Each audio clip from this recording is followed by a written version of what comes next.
Yo, what's good, boxing world? Mike Biggs Boxing, coming at you with another video. Yo, man, hit that like and subscribe and hit that bell icon to be notified when I drop these videos, man.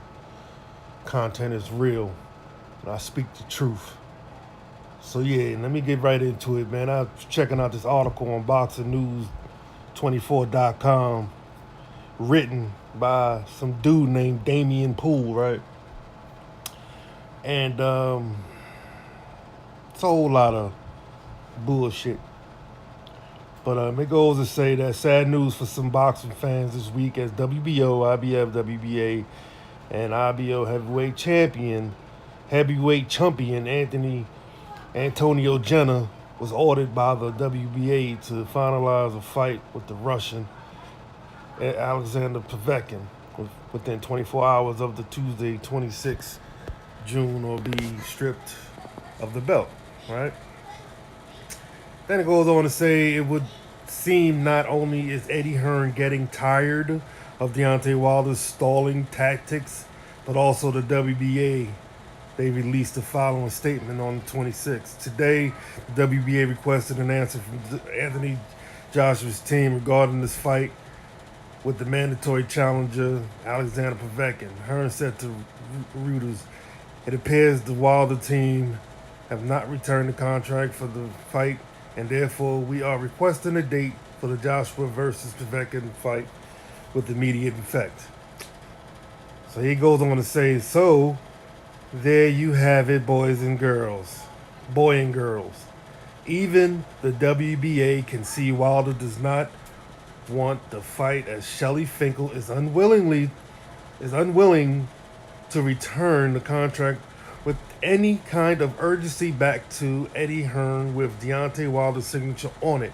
Alexander became Anthony's mandatory challenger in early April, but due to the delays in the negotiations with Wilder's team and Eddie Hearn running out of extensions requests, which the WBA confirmed in their statement, the WBA have allowed over a month extension to negotiations with Povetkin and also ongoing discussions with Deontay Wilder. But now the WBA have had enough of Team Wilder not taking this fight seriously and decided to take matters into their own hands. What kind of bullshit is that, man? That sounds like some kind of one-sided story type of deal. You understand what I'm saying? He's only hearing one side of the story, but then it goes on and says, man, it's a breakdown.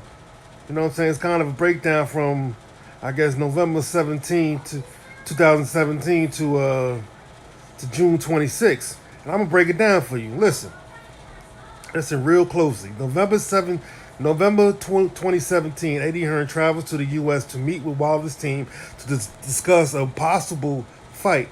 But discussions soon broke down after Wilder demanded a 50-50 split, which is understandable. Okay, they both champions, so they both popular. Anyway, it goes on to March 2018. Barry Hearn, Eddie Hearn's daddy, travels to the USA to help with the stalled negotiations between the two camps. So that goes to show you that Eddie Hearn is incompetent, so he needs daddy to hold his fucking hands. Okay? Now it goes on to March 28th. Okay? Deontay cancels press conference meeting in the UK with Eddie Hearn and also to commentate for Sky Boxing on Anthony versus Joshua fight. We all know why they canceled that. He canceled it because he wasn't allowed to get into the ring. Okay? Bullshit. Okay? Now it goes on to April 1st. Anthony Joshua calls out Deontay Wilder to fight in the UK after beating Joseph Parker. As Dillian White said, Deontay, let's go, baby, let's go. Come on, man. That's April 1st, right? 2018. April 4th, 18. Eddie Hearn opens up negotiations with Wilder's team, okay? Next day, April 5th, WBA makes Alexander Povetkin mandatory challenger for Anthony Joshua. Boom. Okay, then it jumps to April 11th.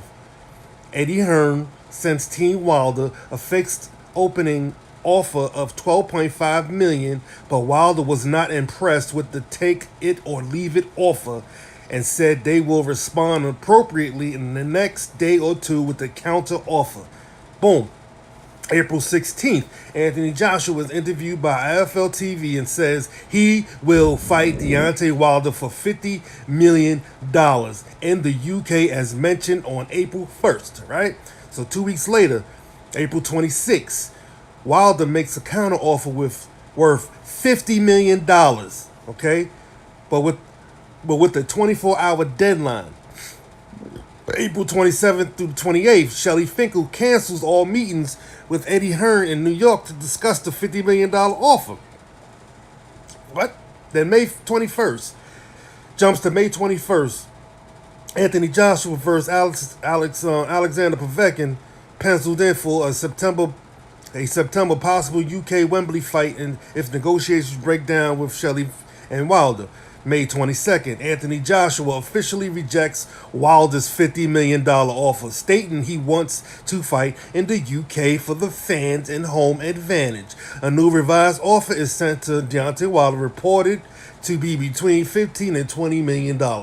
Bullshit. 4 weeks later, June 11th, Deontay Wilder accepts Anthony Joshua's terms with rematch clause, now awaiting contract from Eddie Hearn. June 15th, Eddie Hearn prepares a draft of contract for Team Wilder. That's all it says for June 15th, okay? 1 week later, June 25th, Shelly Finkel tells the media he is sending the contract back unsigned with 2 notes that said that need clarification on Friday the 29th, okay? June 26th, WBA give Eddie Hearn 24 hours to make the fight with Povetkin or be stripped of the belt. Then he goes on to say, that's the end of the fucking, what's called a breakdown. But then he goes on to say, so that is basically the main events between the two camps. As I was preparing the timeline, I could not help but notice the amount of time Wilder's team wasted responding to Eddie Hearn. It was almost like they purposely wanted to drag the negotiations out for whatever reasons.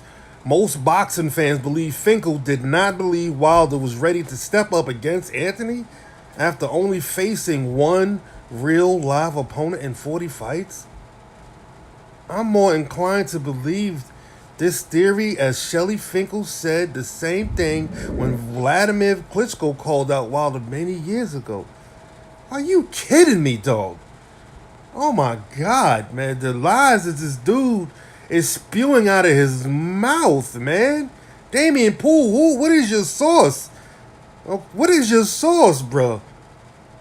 Are you being paid off by Matchroom and the Hearns? Oh my God. I can't believe this is inaccurate shit.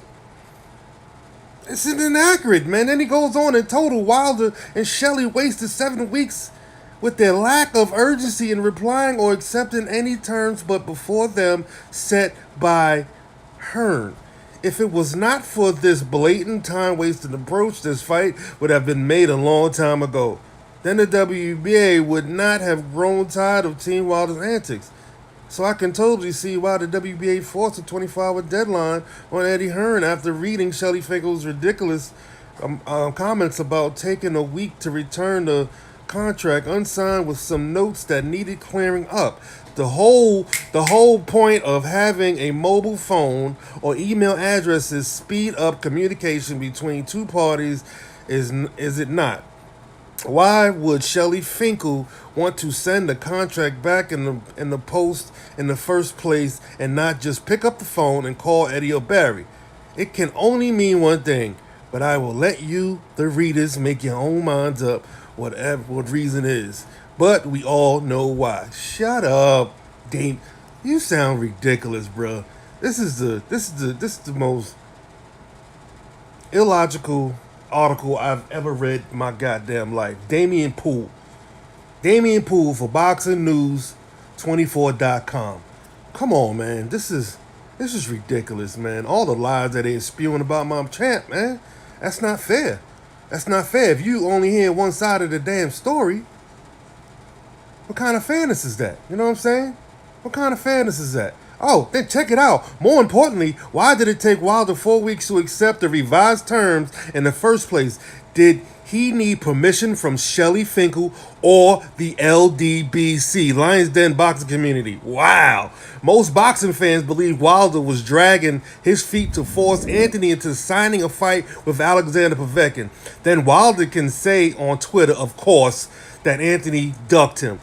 Oh my God, oh my God. More importantly, why did it take Wilder 4 weeks to accept the revised terms in the first place? Do you hear this? Did he need permission from Shelly Finkel or the LDBC? Yo, I am not lying, dog. Y'all got to read this article. It's comical. It is comical. Oh my God, man. That's the best part of this article, that he mentioned the LDBC. Come on, man. Come on. We can't be denied. We can't be denied in any facet of it, man. You know what I'm saying? We can't be denied. Damian Poole. Come on, man. Dog, I can't make this shit up, man. I cannot make this shit up, man. Did he need permission from Shelly Finkel or the LDBC? And in parentheses it says Lions Den Boxing Community. Dude, I can't make this up, man. Most boxing fans believe Wilder was dragging his feet to force Anthony into signing a fight with Alexander Povetkin. Then Wilder can say on Twitter, of course, that Anthony ducked him. Come on, man. Y'all already know the truth, man. Well, I got some bad news for Deontay Wilder. In a recent interview with IFL TV, Eddie Hearn said the offer is still on the table. The same offer Wilder accepted all the terms to. So, when Hearn receives the unsigned contract back from Shelly and these two note points have been cleared up, there should be no excuse why Wilder cannot sign the contract and have the fight made for early 2019. Eddie Hearn has even taken the liberty to sweeten the deal for Wilder by offering him a stay busy $5 million to fight any opponent of his choice in New York, whether that's Dominic Breazeale or Bermane Stiverne 3.0, while he waits for Anthony to beat Povetkin in September. And then there is the increased offer of $15 million from the original $12.5 to fight Anthony afterwards. That's $20 million or for 2 fights, which is more than he has made in his whole 41 fight career. Come on, man. This dude, Damian Poole, is delusional, folks. Delusional, man. I gotta stop right there. I can't even read this crap no more, man. For real, I cannot. It's just a blatant stab in the champ's back, man. You feel me? One-sided bullshit coming out this motherfucker's mouth, man. Shame on you, Poole. Shame on you. You need to be ashamed of yourself, man. But thanks for mentioning the LDBC. Oh, you're only making us more relevant, dude. Yo, this is Mike Biggs Boxing, man, coming at you with another video. Like and subscribe. Hit that bell icon to receive notification of the content that we drop. LDBC, dog. And I'm out.